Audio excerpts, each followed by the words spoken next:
നമ്മൾ സിമ്പിളായൊരു മുട്ട കൊത്തിപ്പൊരിക്കുക. 3 മുട്ട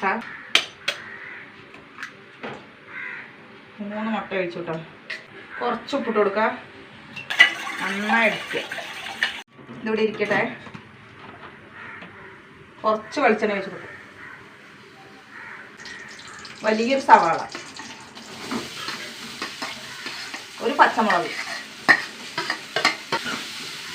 സവാള ഒന്ന് വാടി വരട്ടെ. ഒരു നുള്ളും കൂടി ഉപ്പിട്ട് കൊടുക്കുക. പൊടികൾ ഇട്ട് കൊടുക്കുക. 1/2 ടീസ്പൂൺ മുളക് പൊടിയും ഒരു നുള്ളു മഞ്ഞൾപ്പൊടി, ഒരു തണ്ട് കറിവേപ്പില. ഒന്ന് മുട്ട ഒഴിച്ച് കൊടുക്കുക കേട്ടോ.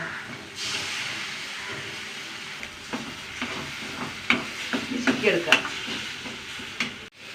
നമ്മളെ മുട്ടയൊക്കെ ചിക്കി എടുത്തു കേട്ടോ. ഇതിലേക്ക് കുറച്ച് കുരുമുളക് പൊടി. ഓഫാക്ക്. സൂപ്പർ മുട്ട കൊത്തിപ്പൊരി കേട്ടോ. സിമ്പിളായത്. നിങ്ങളെങ്ങനെ ഉണ്ടാക്കുന്നത് കമൻറ്റ് ചെയ്യുക. ഇഷ്ടപ്പെട്ടാൽ സബ്സ്ക്രൈബ് ചെയ്യുക, ഫോളോ ചെയ്യുക കേട്ടോ.